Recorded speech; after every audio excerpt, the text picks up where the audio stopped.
Hello everyone. True IAS and PCS में दोस्तों आप सभी का स्वागत है। हम लोग इस चैप्टर में बात कर रहे थे बुद्धिज़्म एंड जैनिज़्म के बारे में। हमने स्टार्ट करा था इस चैप्टर को और मैंने आपको एक ये वाली बात बता दी थी सांची स्तूपा के बारे में। और 6th सेंचुरी बीसी के टाइम पर कुछ महापुरुष पैदा हुए थे। मैंने एक छोटा सा आपको इसके बारे में हिंट बताया था। अब ये सिर्फ बात मैं आपसे कर रहा था कि ये सिर्फ इंडिया में प्रक्रिया नहीं हुई थी, पूरे के पूरे वर्ल्ड में थी। तो एक बारी ना बैकग्राउंड जानते हैं थोड़ा सा।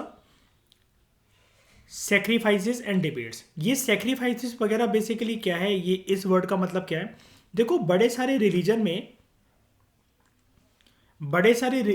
में दोस्तों होता क्या है कि सेक्रीफिशियल ट्रेडिशंस फॉलो होते हैं या सेक्रीफिशियल रिचुअल्स आप उनको कह रहे हो वो फॉलो होते हैं। उनके ऊपर बड़ी सारी एक डिबेट चल पड़ी थी। हम एक बारी स्टार्ट करते हैं टॉपिक को, फिर मैं आपको बताता हूँ कि पूरा का पूरा मुद्दा क्या था।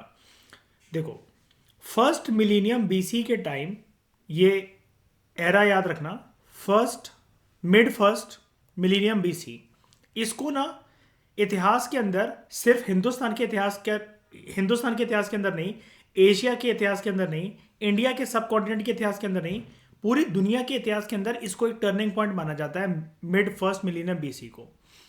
क्यों? जैसा कि मैंने आपको प्रीवियस लेक्चर के अंदर बताया था, एक पूरा का पूरा अंबर एक एरा आया था जिसमें कुछ महापुरुष पैदा हो रहे थे, कुछ थिंकर्स पैदा हो रहे थे, लाइक जराथुस्त्र। ठीक है, इसको जोरोआस्टर भी कहते हैं। ठीक है, he was born in Iran और यहां से एक रिलीजन पैदा हुआ था जोरोआस्ट्रियनिज्म। यही जो रिलीजन के लोग जो हमारे इंडिया में महाराष्ट्र रीजन की साइड बॉम्बे वगैरह के पास रहते हैं, इन्हीं लोगों को बोलते हैं हम लोग ठकुराइन पारसी लोग। ठीक है, उसके बाद चाइना के अंदर Kongzi, Socrates, Plato and Aristotle Greece, Mahavira and Gautam Buddha, Vardhaman Mahavira and Gautam Buddha, ये इंडिया के अंदर। बेसिकली ये सारे थिंकर्स की कोर फिलॉसफी किस बात की तरफ इशारा करती थी? इन लोगों का ये मानना था या फिर ये इस चीज के इच्छुक थे, they were willing to know about कि हम जो एग्जिस्ट करते हैं उसके पीछे तर्क क्या है। ये तर्क देना चाहते थे, उसके पीछे कुछ लॉजिक देना चाहते थे कि what are the mysteries of human existence, और इंसान और ब्रह्मांड, यूनिवर्स, कॉस्मिक ऑर्डर और इंसानों के बीच में रिलेशनशिप क्या है। ये एक ऐसा भी टाइम पीरियड था दोस्तों जहां पर नए नए किंगडम्स और सिटीज वगैरह इमर्ज हो रहे थे, डेवलप हो रहे थे। और इंडियन सब कॉन्टिनेंट की अगर स्पेसिफिकली बात करें अगर हम लोग, तो यहां पर नए किंगडम्स और सिटीज के इमरजेंस होने के साथ लोगों की सोशल और इकोनॉमिक लाइफ भी चेंज हो रही थी। ये वाली बात है इंडिया के अंदर 6th सेंचुरी बीसी की, ये सब हो रहा था। और ये स्पेसिफिकली अगर हम लोग इंडिया में रीजन की तरफ जाएं, गंगा वैली के किनारे, ये जो थिंकर्स थे, ये बेसिकली जो भी डेवलपमेंट्स चल रही थी, social developments and economic developments, उनको भी इन्होंने समझने की कोशिश करी। मैं आपको एक सबसे पहले एक इंस्टेंस से ये वाली बातें क्लियर करता हूं कि राइटर यहां पर कहना क्या चाह रहा है, आपको क्या बताना चाह रहा है। देखो, वर्धमान महावीरा एंड गौतम बुद्ध के पैदा होने से पहले हम लोग इंडिया स्पेसिफिक की बात करेंगे और सारे के सारे थिंकर्स ने किस प्रकार से जो ऑर्थोडॉक्स वाले एलिमेंट्स अपनी अपनी कंट्री में उनके चले आते थे, जैसे ज़राथुस्त्र या जोरोआस्टर ने ईरान के अंदर उसको चैलेंज करा, कोंगजी ने नई सोच पैदा करी चाइना के अंदर, सोक्रेटिस, प्लेटो, एरिस्टोटल ने नई थिंकिंग लोगों की पैदा करी ग्रीस के अंदर। सिमिलरली वर्धमान महावीरा एंड गौतम बुद्धा ने इंडिया के अंदर लोगों की सोच में परिवर्तन लाया। ठीक है, मुझे एक बात बताओ, जब वर्धमान महावीर और गौतम बुद्ध जब पैदा नहीं हुए थे तो हिंदुस्तान के अंदर कौन सा रिलीजन चला आ रहा था? तब से मेजर रिलीजन, प्रोमिनेंट रिलीजन,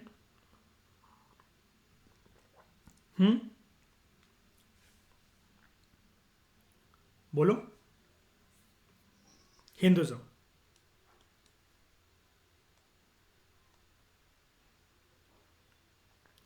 अब हिंदुज्म बेसिकली क्या छोटा, मतलब हम ऐसा कह सकते हैं इसको कि इस रिलीजन के जो भी कंपोनेंट्स हैं या फिर जो सैक्रिफिशियल ट्रेडिशंस हैं या कोई भी जो बात है, क्या वो नैरो है या काफी वाइड है? नैरो है कि काफी वाइड है? बहुत वाइड है। अगर आप इसके रिचुअल्स को कहो रिचुअल्स को विद इन हिंदुज्म परफॉर्म करना इजी होता है कि बहुत ज़्यादा हमें लोगों की ज़रूरत, सामग्री की ज़रूरत? आप हवन की बात कर लो, तो ये क्या इजी वे में कंडक्ट हो जाते हैं हिंदुज्म के अंदर जो रिचुअल्स होते हैं? नहीं ना। तो क्या हम ऐसा कह सकते हैं कि हिंदुज्म एज अ रिलीजन जो भी रिचुअल्स को फॉलो करता था, हम यहां पर अच्छे और बुरे की बात नहीं कर रहे हैं, लेकिन हम एक वर्ड इसको बोल सकते हैं, they were very complex in nature, बोल सकते हैं। और सारे के सारे हिंदुज्म फोल्ड के अंदर जो भी पंडित हैं, जो भी धर्मगुरु हैं, वो सारे के सारे यही बताते हैं ना कि आप इन रिचुअल्स को परफॉर्म करके आप अपना कनेक्शन एक यूनिवर्सल सोल के साथ एग्जिस्ट बना सकते हो, राइट? मतलब एक इंसान का मिलन अगर भगवान के साथ अगर होना है, तो ये रिचुअल्स आपको परफॉर्म करने पड़ेंगे। क्या यही चीज बोली जाती है हिंदुज्म के अंदर? बताओ, है ना? अब कभी कभार क्या हम ये कह सकते हैं, बहुत सारे रिचुअल्स को परफॉर्म करते वक्त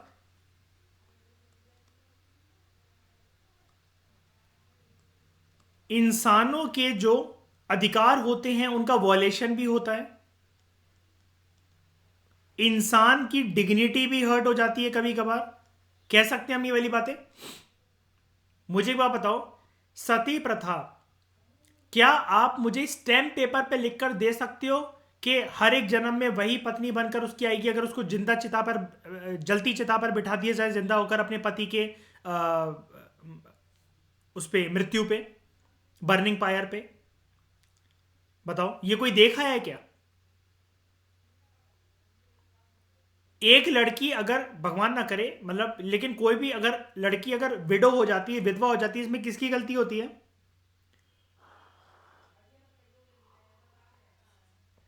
इसमें किसकी गलती होती है? किसी किसी की गलती नहीं है, ऑब्वियस की बात है। वहाँ पति की गलती होती है, सही बात है। नहीं, ऐसी बात नहीं है अंबर, हो सकता है बंदी ने कर्म कांड भी बहुत सारे करे हो, ठीक है। तो मान लो, may not God do so, कि वो विडो हो जाए, तो उसमें किसी की गलती नहीं है। लेकिन फिर भी अगर हम लोग एंशियंट हिस्ट्री में जाएं, तो जो अर्ली वैदिक कल्चर था वो तो फिर भी ठीक था, लेकिन लेटर वैदिक कल्चर में मानव अधिकारों का शोषण हुआ है कि नहीं हुआ है? बताओ, स्पेशली औरतों के अधिकारों का, है ना? क्या हम ये कह सकते हैं कि अगर प्राचीन भारत के इतिहास के ऊपर अगर हम लोग नजर मारे, पैनी निगाह मारे, शार्प आई से अगर हम लोग उसको एनालाइज करें, तो औरतों की स्थिति बद से बदतर थी उस टाइम पर, स्पेशली लेटर वैदिक एज के बाद। कोई भी अगर इंसान अगर एक स्त्री के शरीर में अगर पैदा हो गया, मतलब कोई भी हो गया है, ठीक है, human life is born in a female body, तो क्या उसकी जिंदगी बहुत ज्यादा लिबर्टी या फ्रीडम से भरी होगी, या फिर बहुत सारी चीजें रिस्ट्रिक्टेड होगी? बताओ, घुट घुट के जीना पड़ेगा। उस जमाने की बात कर रहा हूं मैं, letter by the period, restricted रहेगी। अब इस टाइम पर अंबर हुआ क्या, इस सोशल ऑर्डर को चेंज करने के लिए और चैलेंज करने के लिए जब इन दो महापुरुषों ने बर्थ लिया, तो इनका यह मानना था कि देखो, आपको अगर भगवान से तालमेल अगर अपना बनाना है, तो आपको उसमें बीच में किसी को भी लाने की जरूरत नहीं है, आप अपना रास्ता खुद बनाओ। और आपको इधर इधर रिचुअल्स और सेक्रीफाइसेस वगैरह करके कोई जरूरत नहीं है भगवान को खुश करने की। आप अपने मन में आंखें बंद करके अगर आप अपने आप को जानना सीख जाओ, अपने आप को पहचान जाओ, अपने अस्तित्व को पहचान जाओ, अपनी एग्जिस्टेंस के बारे में पता लगा लो, तो आपको सारी की सारी जो मिस्ट्रीज हैं कॉस्मिक ऑर्डर और ह्यूमन बीइंग्स के बीच में, वो ऑटोमेटिकली आपको इसका आंसर पता लग जाएगा। इन लोगों का बेसिकली ये मानना था, गौतम बुद्ध एंड वर्धमान महावीरा का, इंडिया स्पेसिफिक में बात कर रहा हूं, इन्हीं थिंकर्स की मैं बात कर रहा हूं, कि भगवान से तालमेल बनाने के लिए और भगवान से मिलन अगर आपको करना है, तो बताओ उसका कौन सा रास्ता होता है? बेस्ट रास्ता कौन सा होता है भगवान से मिलने का? ऑन अ सीरियस नोट बताओ। ये हाँ, आपके लिए मेडिटेशन। और बताओ, डेथ, अच्छा मर जाओ तुम, हाँ, और हाँ हाँ मर जाओ तुम, कहते रहो, और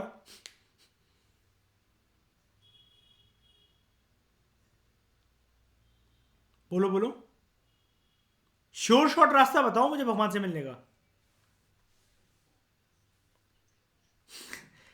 देखो, हाँ, खुद को जानना। देखो, ईश्वर से मिलन के ना क्या रास्ते हैं, ये रास्ता आप खुद बनाते हो। सौगंधा ने बोला डेथ, अंबर ने बोला मेडिटेशन, जिसने कभी करी भी नहीं है, ठीक है, और आपने बोला कि ठकुराइन खुद से मिलन। बेसिकली क्या हम ऐसा कह सकते हैं कि भगवान से बॉन्डिंग बनाने के आपके खुद के रास्ते हो सकते हैं? जैसे इस चीज़ को हम प्रूव करें ज़रा सौगंधा थोड़ा सा।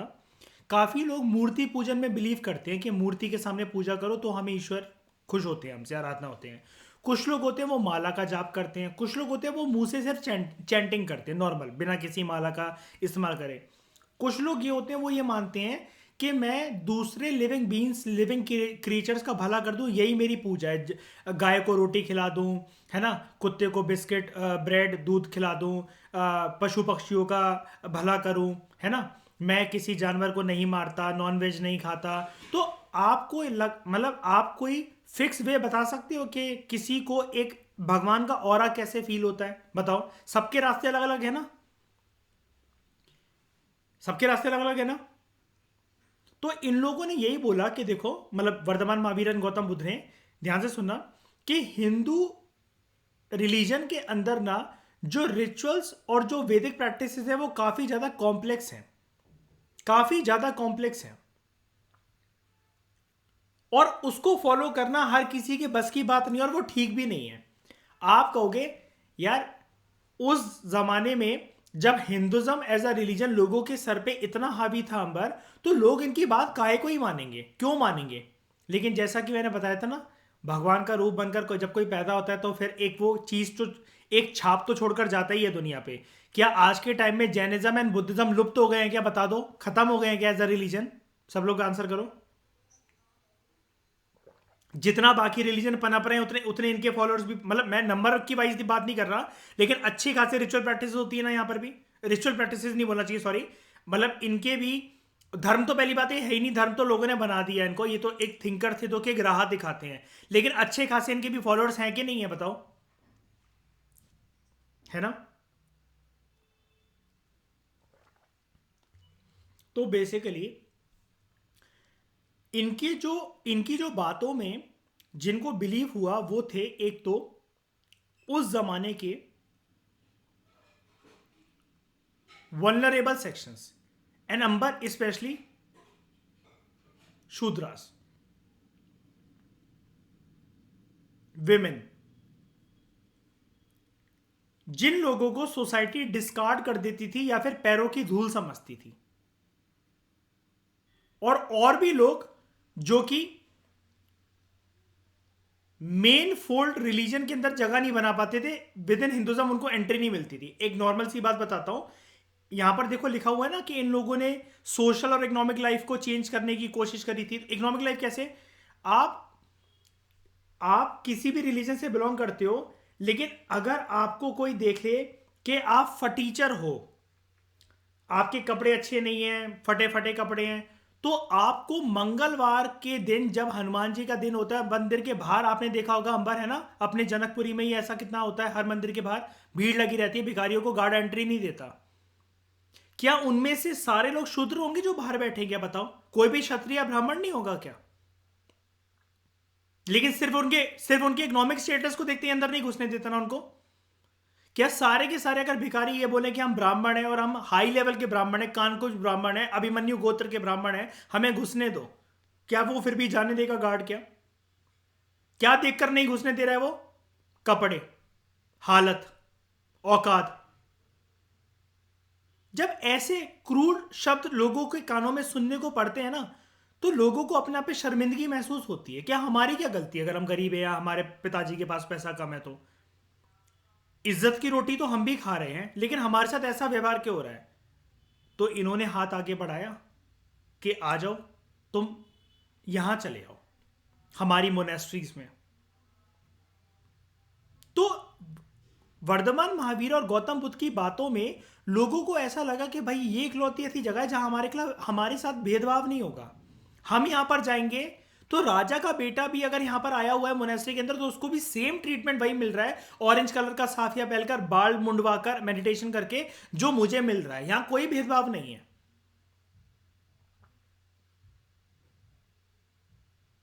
मैंने आपको एक गुरु शिष्य परंपरा का एक बात बताई थी, याद है? भिक्खु एंड भिक्खुनी वाला कंसेप्ट मैंने आपको बताया था कि जब भी कोई मोनेस्ट्री में चला आता था ना, जैसे मान लो कि कोई मोनेस्ट्री में आ गया, अब आप राजा के बेटे हो अंबा, ठीक है, और कोई एक पर्सन है, वो आपके पापा के यहाँ जो शू पॉलिश करने का काम करता था, वो उसका बेटा भी आ गया। अब आप वहां घमंड में बैठे हो, नहीं मैं इसके साथ नहीं बैठूंगा, वो नहीं बैठूंगा, मैं अपने बाल क्यों कटवाऊं? आपको लेकिन ये करवाना पड़ेगा। और फिर आपको अपने खाने का इंतजाम करने के लिए खुद जाके अलग अलग जगह पर कटोरा लेकर खाना का इंतजाम करना पड़ेगा। उसको भिक्खू कहते थे, मतलब वो भीख नहीं है, भीख नहीं है, वो प्रोसीजर है कि आपका इससे ईगो टूटेगा, जो आपके अंदर घमंड है ना कि मैं राजा का बेटा हूं, वो हूं। अब जो जो आपके शू पॉलिश करता था उसका बेटा जो है, वो तो 2 मिनट में अपना कटोरा लेकर खाना मांगने चला जाएगा, भाई मेरी इज्जत इसमें काय को कम हो जाएगी। वो तो यही सोचेगा ना पर्सन कि मेरी इसमें काय को इज्जत कम है, खाना ही तो मांगना है। लेकिन आपका ईगो टूटेगा क्या? क्योंकि आपके पास नौकर चाकर लगे रहते थे, तो 3-4 दिन आप अनकंफर्टेबल फील करोगे। लेकिन ये एक प्रक्रिया अपनाई जाती थी गुरुकुल सिस्टम के अंदर, एंशिएंट इंडिया के अंदर, और यही प्रक्रिया वर्धमान महावीर गौतम बुद्ध भी अपनाते थे, और इसको एक नाम दिया जाता था भिक्खु एंड भिक्खुनी का कंसेप्ट। जो बंदियां हैं वो भिक्खुनी, जो बंदे हैं वो भिक्खु, के अपना खाने का इंतजाम तुम खुद इंतजाम करो भीख मांगकर। भीख कभी भी एक नेगेटिव वर्ड नहीं होता है। भीख जो ट्रेडिशन था, एक लोगों का ईगो तोड़वाने के लिए था। ये ट्रेडिशन जब आगे बढ़ता चला गया, तब जाकर ये थोड़ा सा नेगेटिव कोनोटेशन का बन गया कि आज के टाइम में जो काम धंधा कर सकते हैं, किसी के घरों में काम कर सकते हैं, वो भी बेफालतू के अंदर भीख मांग रहे हैं। भीख के नाम पे लोग चोरी चकारी कर रहे हैं, लोगों की चेन खींचकर भाग जा रहे हैं। तो फिर कहीं जो जेन्युइन भिखारी भी होते हैं ना, फिर बात ये होती है ना कि उस पर फिर लोगों को ट्रस्ट नहीं होता। अब आप रेड लाइट पे ठकुराइन बैठे हुए हो गाड़ी में मेरे साथ, आप कोई शीशा नीचे करके आपसे कोई भीख मांगे, तो हम यही तो कहेंगे ना कि ठकुराइन शीशा नीचे मत करना है, चेन वेन चोरी करके भाग सकता है। हो सकता है वो सच में भूखा हो ठकुराइन, नहीं हो सकता ऐसा, लेकिन हमें उस पर ट्रस्ट नहीं होगा क्योंकि ऐसे इंसिडेंट हो रखे हैं ना। ये चीज है। अब दूसरी बात क्या है, इन लोगों का यह भी मानना था अंबर, दूसरा एस्पेक्ट बहुत इंपॉर्टेंट, कि देखो कभी भी जब सैक्रिफिशियल ट्रेडिशन होता है, अभी हम आएंगे उसके बारे में, नीचे बात करते हैं, लेकिन जब भी कोई सैक्रिफाइसेस परफॉर्म वगैरह होते हैं ना, तो हिंदुज्म फोल्ड के अंदर जब ये हवन वगैरह ना बहुत ही ज्यादा सीरियस टर्न ले लेते हैं सैक्रिफिशियल ट्रेडिशन, जिसमें कभी कभार किसी एनिमल की बलि भी देनी पड़ जाती है। मैं पद्मावत का एग्जांपल अक्सर आप लोगों से डिस्कस करता हूं। आप लोगों में से जो मूर्ख और गवार जाति के जो लोग हैं, उन्होंने अभी तक देखी नहीं होगी, ठीक है, लेकिन फिर भी जिन्होंने देखी है, तो उसमें मैंने आपको बताया ना, जो शाहिद कपूर होता है, वो वॉर में जाने से पहले जय मां भवानी के नाम से बकरा काटता है, बकरे की गर्दन काटता है। और हिंदुज्म फोल्ड के अंदर ठकुराइन, ये वाली बात तुम अच्छे से जानते होगे, पहाड़ी इलाकों में जितने भी हिंदू होते हैं वो बकरे के कान की बलि देख के पूजा करते हैं माता रानी की। आज भी होती है परंपरा ये बहुत सारी जगहों पे, पहाड़ी इलाकों में। बकरे को काटना है, बकरे के कान को काटना है ना। तो अब मुझे एक बात बताओ, आपने किसी की हत्या कर दी, इससे ईश्वर खुश हो जाएगा क्या? ये समझाते थे वर्धमान महावीर गौतम बुद्ध। फिर तो जस्टिफाइड ये भी है ना कि आपको कोई काट के कोई बलि दे दे आपकी। क्या आप लड़की हो, हमारे घर में लड़की पैदा हुई है, जला डालो इसे, फिर तो ये भी चीज लीगल है कि आप फिर से अगर सती प्रथा आपका कर दिया जाए या कुछ कर दिया जाए। मतलब मैं आपकी बात नहीं कर रहा हूं, मैं एक जनरली बात कह रहा हूं कि ये इन लोगों की टोन होती थी वर्धमान महावीर गौतम बुद्ध की, कि आपको कोई राइट नहीं है किसी को हर्ट करने का, किसी को काटने का अपने सुख के लिए। मांस, मच्छी, मदिरा, इन सब का सेवन करना बंद करो, नॉनवेज खाना बंद करो। क्योंकि आप किसी को काट के सिर्फ अपने जबान के टेस्ट के लिए खुश हो रहे हो, तो फिर वो कर्मा का चक्र घूमकर जिस दिन आपकी लाइफ में आएगा ना, आपकी जिंदगी उजाड़ कर रख देगा। आपकी जिंदगी से हो सकता है सबसे प्यारा इंसान खो जाए।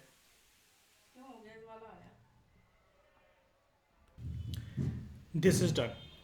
तो इतनी बात आप लोगों को समझ में आ गई होगी कि ये लोग ये कहते थे, ठीक है। अब उसके बाद ना हम लोग इसी चीज़ को एक्सटेंड करते हुए ना ठकुराइन अब आगे बात करते हैं सैक्रिफिशियल ट्रेडिशन। अब ना बड़े सारे प्री एग्जिस्टिंग थॉट्स और बिलीव्स, रिलीजियस प्रैक्टिसेस वगैरह हमारे हिंदुस्तान की धरती पर चले आ रहे थे, जो कि स्पेशली बहुत सारे धर्मों के साथ या फिर थिंकिंग के साथ एसोसिएटेड थे, लेकिन मेजर थे हिंदुज्म धर्म के साथ एसोसिएटेड। देखो साफ टोन में अगर मैं आपसे 100 बात की एक बात करूं बिना बात को घुमा फिराए, तो वर्धमान महावीर गौतम बुद्ध का ये कहना था कि देखो जो वैदिक ट्रेडिशन है ना, वैदिक कल्चर है, और स्पेशली हिंदू रिलीजन के अंदर, हिंदू फोल्ड के अंदर जो सोसाइटी है ना, उसने ना ऊपर और नीचे का फर्क लोगों के बीच में कर रखा है। और सबसे ज्यादा फर्क जो क्रिएट होता है वो होता है वर्णा सिस्टम की वजह से। वर्धमान महावीर गौतम बुद्ध का ये कहना था कि भगवान ने ये डिफरेंशिएशन कभी नहीं करा है, इतिहास इसका गवाह है। इतिहास कैसे गवाह है? जब ये लोग जिंदा थे तो अर्ली वैदिक पीरियड कोई ज्यादा दूर तो था नहीं इनसे, है ना? उस टाइम पे आपको पता है कि वरना जो होता था वो मेहनत के बेसिस पर बनता था। याद है ना कि अगर आप राजा के बेटे भी हो और चलो मान लो आपका क्षत्रिय का स्टेटस है, लेकिन अगर आप मेहनत नहीं करोगे तो आप शूद्र में खिसक जाओगे। ये बाद में चीज रिजिड और फिक्स हो गई कि राजा का बेटा ही राजा होगा, शूद्र का बेटा शूद्र शूद्र ही होगा, ब्राह्मण का बेटा ब्राह्मण ही होगा, वैश्य का बेटा वैश्य ही होगा, है ना? तो अर्ली वैदिक ट्रेडिशन, जिसको हम लोग ऋग्वेद भी बोलते थे, ये कंपाइल करे गए 1500 टू 1000 बीसी के बीच में। ये हम सब बात जानते हैं। ऋग्वेद के अंदर बेसिकली क्या होता है? वेद ना 4 होते हैं: ऋग्वेद, यजुर्वेद, सामवेद एंड अथर्ववेद। ऋग्वेद जो है इसके अंदर हाइम्स होती हैं जो कि ईश्वर देवी देवताओं के प्रेज में होती हैं, लाइक अग्नि, इंद्र एंड सोम। अग्नि, इंद्र एंड सोम, बड़ी सारी जो हाइम्स थी ये चैंट करी जाती थी, ठीक है, जब सैक्रिफिशियल ट्रेडिशंस परफॉर्म होते थे, जहां पर लोग जो थे वो प्रे करते थे अपने गाय भैंस भेड़ बकरियों के लिए, अपने बेटों की अच्छी सेहत के लिए। अब यहां पर बेटे जो लिखा हुआ है ना, आप इसी चीज से समझो, लड़कियां क्यों नहीं लिखा हुआ है? बताओ, डॉटर क्यों नहीं लिखा हुआ है यहां पर? क्योंकि आगे चलकर राजगद्दी पे बैठेगा कौन?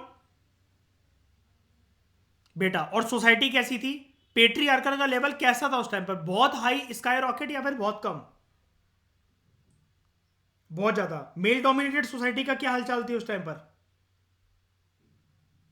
काफी ज्यादा, है ना? अपनी अच्छी सेहत के लिए, ये तो हर कोई कामना करता है ना भगवान से, लंबी आयु के लिए, ये सब बातें, इसलिए वो करा जाता था। लेकिन ये जो थिंकर्स थे जो कि 6th सेंचुरी बीसी में बॉर्न हुए, वर्धमान, महावीर एंड गौतम बुद्ध, इन लोगों का ये कहना था अंबर कि ये सैक्रिफिशियल ट्रेडिशन जब परफॉर्म होते हैं ना, स्पेशली जब इनमें सैक्रिफाइसेस अगर किसी एनिमल की या किसी भी चीज की बलि दी जाए ना, ये चीज ठीक नहीं है।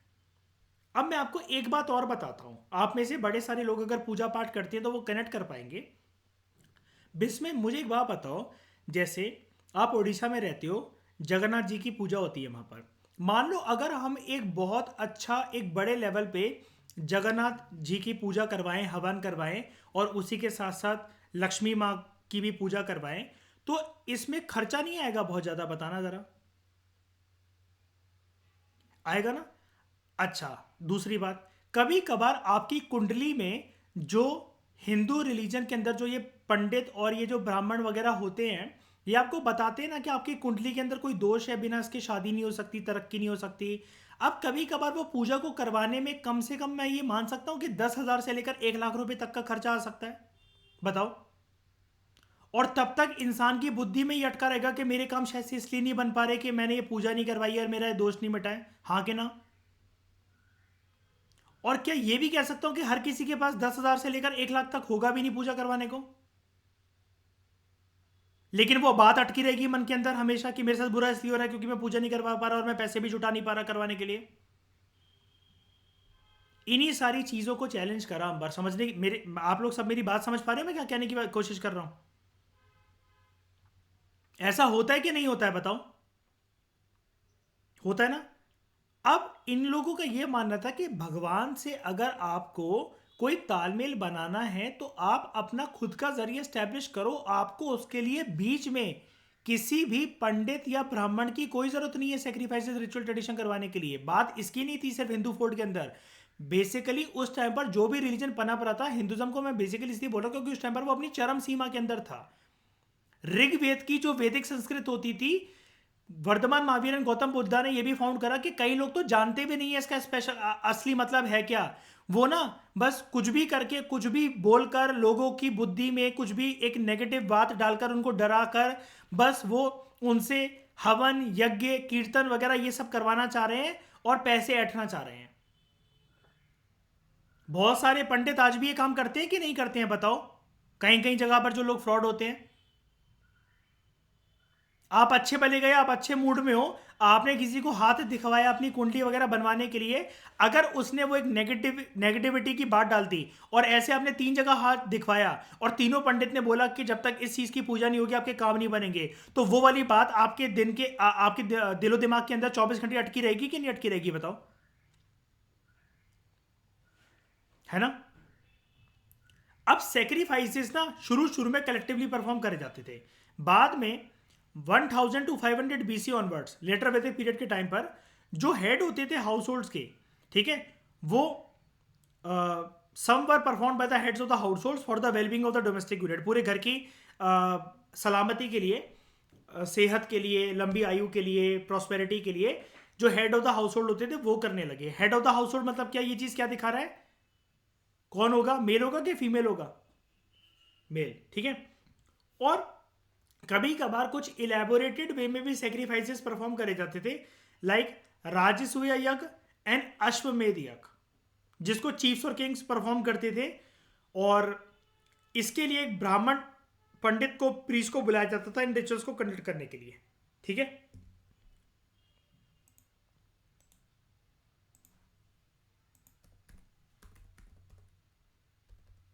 राजसूय सेक्रीफाइस में क्या होता था, ये एक सेरेमनी होती थी जहां पर जो राज्य अभिषेक होता था ना, जैसे राजा का बेटा प्रिंस है, वो किंग बनने वाला है ना, तो उसके लिए बेसिकली ये यज्ञ होता था, राजसूय यज्ञ, जिसमें उसका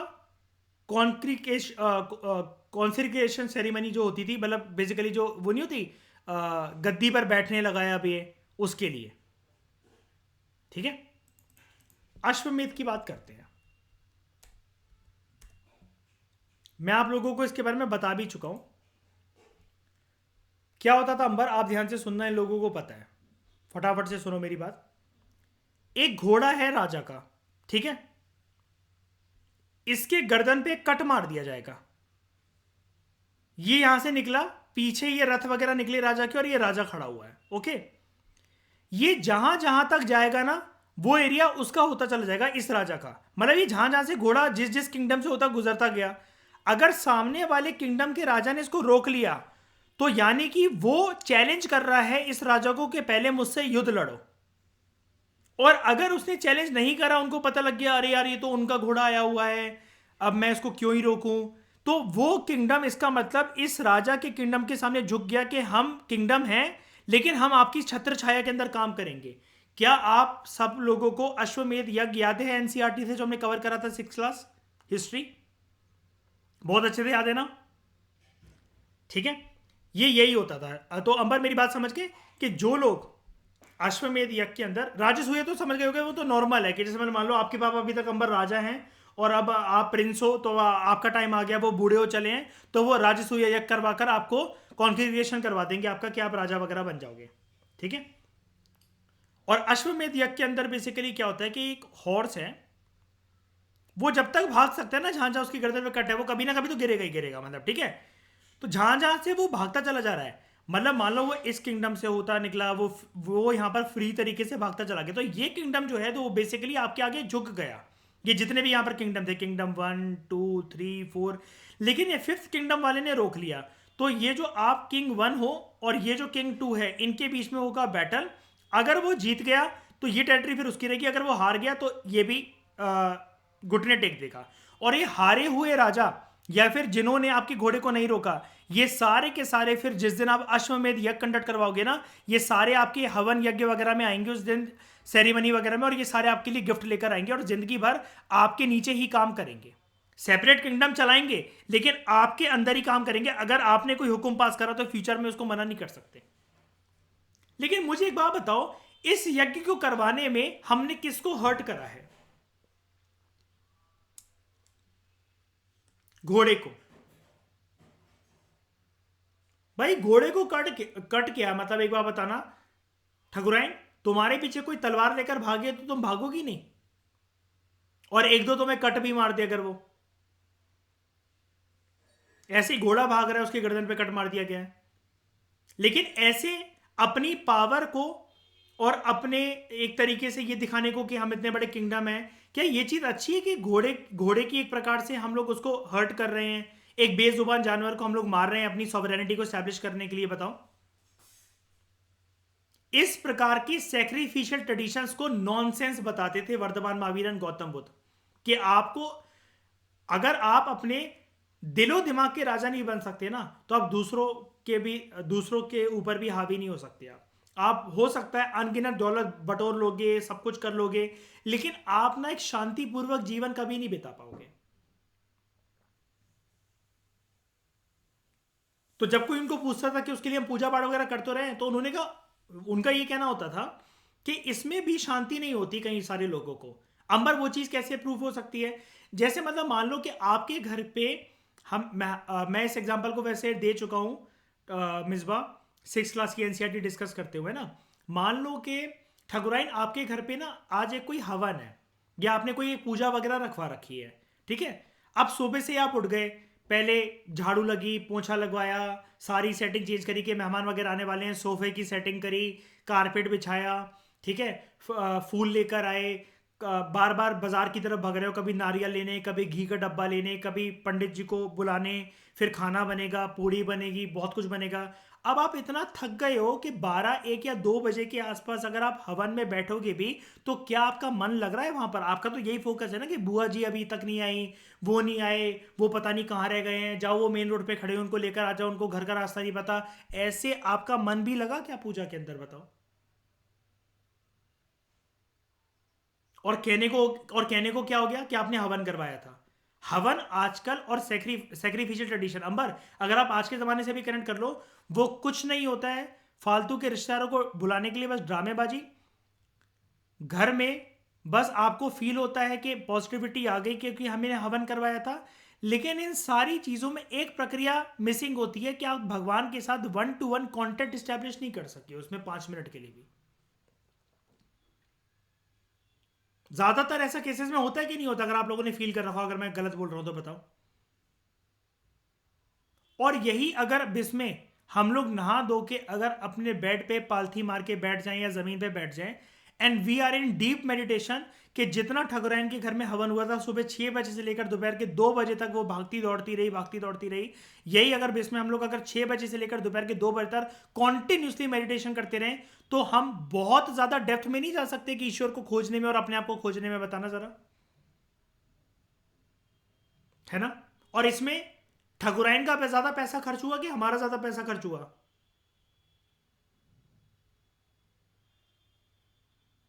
है, ठकुराइन किसका ज्यादा पैसा खर्च होगा? मेरा दुखी तो ऐसे हो के बोल रही है अंबर, जैसे सच में खर्च हो रहा है उसका पैसा। ठकुराइन एग्जाम्पल में तुम बह जाते हो, भावनाओं में खो जाते हो, है ना? सब इमेजिन कर लेते हो तुम। ठकुराइन ने तो सूट भी निकाल लिया था अंबर अपना अलमारी से, ये पहनूंगी।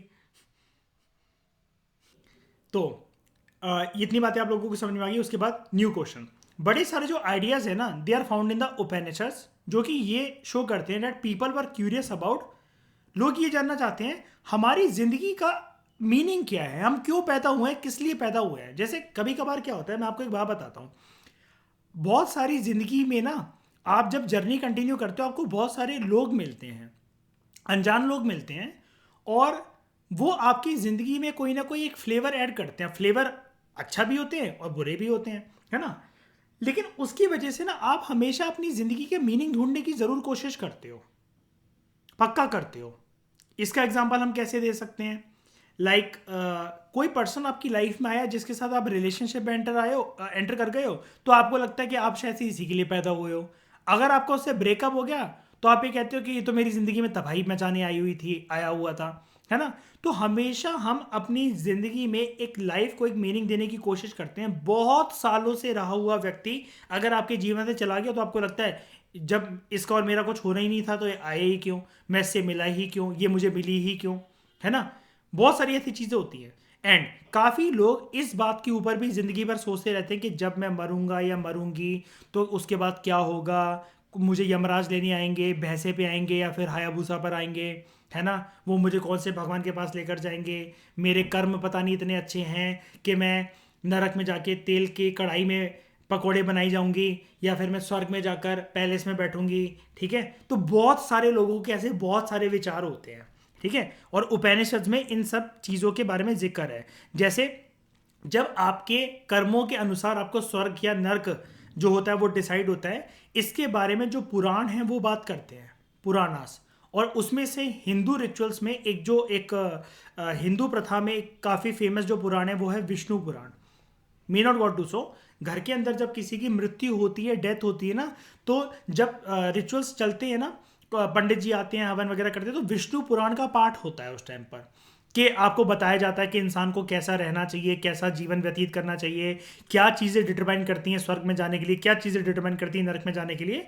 एंड मिसबा, आप लोगों के रिलीजन में भी, इस्लाम में भी कुछ ना कुछ ऐसा होता होगा। हमारे यहाँ इसके लिए किताब होती है पुराण, और उनमें से वन ऑफ द फेमस किताब है विष्णु पुराण, ठीक है। और विष्णु पुराण इसलिए क्योंकि अल्टीमेटली आप लोगों को पता होगा, ठकुराई नंबर जितने भी आप लोग हिंदू हो, ब्राह्मणिकल ट्रेडिशन से बिलोंग करते हो, कि क्या कहा जाता है ना ऐसा, कि राम ही सच्चाई है और अल्टीमेटली हमारे शरीर को राम की ही प्राप्ति होनी है, इसलिए मरते दम पर ये बोला जाता है ना, राम नाम सत्य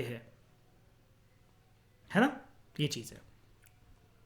तो रीबर्थ, इसके ऊपर भी मानते थे। अब सवाल ये उठता है, क्या रीबर्थ, कई लोगों के दिमाग में ये भी क्वेश्चन है, was rebirth due to past action? क्या हमारा जो पुनर्जन्म होता है वो पास्ट एक्शन के बेसिस पे होता है? अगर वो वाली बात कि कोई कबूतर बनकर पैदा हुआ है, कुत्ता बनकर पैदा हुआ है, या किसी के शरीर में कुछ कीड़े वीड़े पड़ गए हैं, तो काफ़ी लोग कहते हैं कि जो पुराना जन्म है उसके पाप हैं, उसके भुगत रहा है ये पर्सन, ठीक है। अब ये सारे जो इश्यूज हैं, इसको बहुत ज़्यादा डिबेट करा जाता है। ये जो थिंकर्स थे बेसिकली इस चीज़ से कंसर्न थे कि आप ना इन सब चीज़ों के बारे में गहराइयों में जाओ, अच्छी बात है, लेकिन इन सब चीज़ों के आंसर जानने के लिए ना आपको अल्टीमेट रियलिटी पता होनी चाहिए, और अल्टीमेट रियलिटी के लिए आप दुनिया में इधर उधर मत भटको। ये सारी चीज़ें आपके खुद के अंदर ही निवास करती हैं।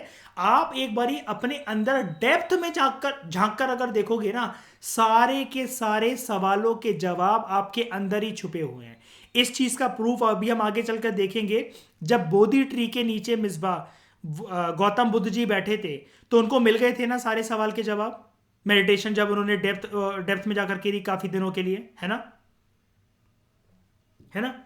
एंड जो दूसरे लोग, और अंबर मैं अभी बताऊंगा उनके बारे में कि गौतम बुद्ध जो थे वो, उनका पहला नाम सिद्धार्थ था, तो उन्होंने जीवन के अंदर क्या क्या बिताया, बचपन उनका कैसा गया बेसिकली, और जीवन के अंदर उन्होंने ऐसे कौन से बचपन में जब अपने पैलेस से बाहर निकले तो क्या चार चीजें देख ली थी जिसकी वजह से उन्होंने डिसाइड करा कि अब मैं संसार का त्याग करके, अपनी लाइफस्टाइल वगैरह का त्याग करके मैं संसार का भला करने निकलूंगा, और मैं वर्ल्डली प्लेजर, संसार का त्याग मतलब इन द सेंस कि वर्ल्डली प्लेजर का त्याग करके मैं दूसरों की मदद करूंगा या दूसरों को राह दिखाऊंगा, ठीक है। और ये चीज इसलिए थी, अगेन वही वाली बात है ना, कि काफी लोगों को यह मानना था कि भगवान के रूप में ही है। और आपको एक बात बताऊं मैं, विष्णु जी के काफी सारे अवतार माने जाते हैं, और गौतम बुद्ध को भी अवतार माना जाता है विष्णु जी का। हम पढ़ेंगे इसके बारे में आगे चल के। आप में से पता है कई लोगों को ये वाली बात, गौतम बुद्ध को भी विष्णु जी का अवतार माना जाता है। कुछ कह रहे हो सुगंधा? कोई डाउट है?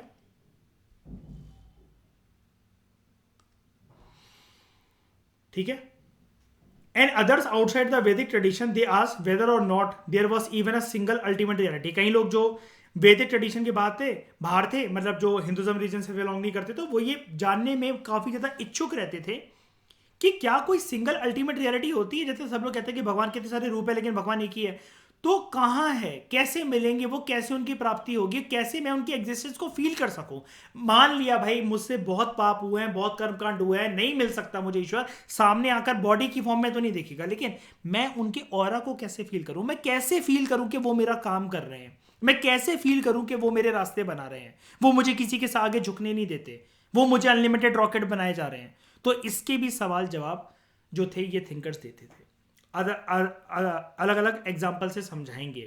जैसे वो याद है ठकुराइन के एक औरत आती है, बुजुर्ग महिला, के उनका बेटा मर गया होता है, तो वो रोती है कि मैंने सुना कि आपके पास मैजिकल पावर है गौतम बुद्ध जी, आप इसको जिंदा कर दो, है ना। तो वो एक लेसन सिखाने भेजते हैं ना कि चावल ऐसे घर से, हाँ किसा गौतमी नाम होता है आई थिंक उनका, है ना, कि वो जाओ घर में ऐसे लोगों से चावल या पता नहीं दाल कुछ भी लेकर, अलग अलग थ्योरीज कहती हैं अलग अलग, हम चावल को पकड़ लेते कि चावल लेकर आओ ऐसे घर से जहाँ पर आज तक कोई भी ना मरा हो।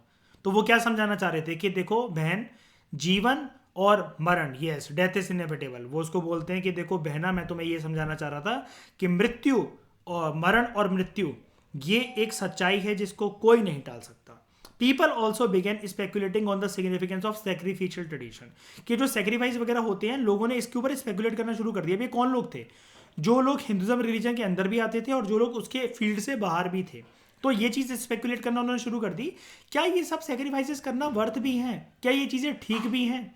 जैसे मतलब मान लो मैं आपको एक बात बता रहा हूँ कि रियलिटी के हिसाब से, यार एक न्यूली वेड कपल है, एक न्यूली वेड कपल है, वो ना अपने जीवन भर के साथ को अच्छा करने के लिए सबसे पहले हनीमून पे जाने से पहले वो चाहते हैं कि हम ना पहले वैष्णो देवी चलते हैं, उसके बाद हम हनीमून पे चलेंगे। अगर हमारी जीवन की एक शुरुआत हो रही है आज से, तुम मेरी और मैं तुम्हारा, तो हम लोग एक भगवान की पहले ब्लेसिंग लेकर आते हैं कि हम लोग पहले उज्जैन जाते हैं या वैष्णो देवी जाते हैं। कुल मिलाकर अच्छी अच्छी जगहों की एक बारी परिक्रमा कर लेते हैं, हाजी अली की दरगाह चलते हैं, अजमेर शरीफ चलते हैं, ठीक है, अलग अलग जगह पर घूम कर आते हैं हम लोग, ईश्वर की जहाँ पर भी ब्लेसिंग हो सकता है वो लेकर आते हैं। उसके बाद हम प्रॉपर तरीके से जहाँ पर भी हमें मॉलडीव्स या कहीं पर भी जाना है, फिर हम आराम से सेक्स करने हनीमून के लिए चलेंगे, ठीक है। उससे पहले भगवान की ब्लेसिंग लेना ज़रूरी है। अब मुझे एक बात बताओ, अगर उस कपल, वो लोग जा रहे हैं वैष्णो देवी जा रहे हैं और वहाँ से फ्लाइट से गए और बस ली उन्होंने और फिर वैष्णो देवी की तरफ जा रहे हैं, और उनकी बस अगर खाई में गिर पड़ी और दोनों के दोनों कपल अगर मर गए, ठीक है, तो काफ़ी लोगों के दिमाग में उनके खानदानों से ये वाली बात आएगी ना कि फ़ायदा ही क्या हुआ फिर ऐसा आराधना या ईश्वर को मानने का, कि जब हस्ती ही मिट गई और ये तो कितनी अच्छी सोच के साथ जा रहे थे। आप लोगों के मन में, या काफ़ी बार आपने लोगों ने देखा होगा ना, अंबर एक चीज़ बताना, जैसे दिल्ली में अंबर आपने काफ़ी लोगों की लाइफस्टाइल या ठकुराइन आपने भी देखा होगा, जो लोग हद से ज़्यादा निहायती कमीने हैं, जैसे आपको लगता होगा इन्होंने तो कभी भगवान की शक्ल भी नहीं देखी, इनके घर में एक मंदिर भी नहीं है एक भी, लेकिन इनकी प्रॉस्पेरिटी देखो साला, दिन के 1-1 करोड़ 10-10 करोड़ रुपए आते हैं इनके पास। और कुछ लोग जो इतना अच्छा सोचे कि किसी का बुरा नहीं करना, ऐसा नहीं करना, वैसा नहीं करना, वो भिखमंगों वाली जिंदगी बिताते हैं। तो काफी लोगों को ये फील हुआ कि क्या हम कुछ गलत तो नहीं कर रहे हैं। मतलब देखो, पूजा, देखो क्या होता है कि आपकी ना खाना बनाने की बहुत इच्छा है, मान लो मैं मिसबा में आपके घर आया और आप कह रहे हो कि नहीं मैं आपको कुछ खिलाऊंगी अपने हाथों से बनाकर, आप बहुत खुश हो, लेकिन आपको आता कुछ नहीं है बनाना।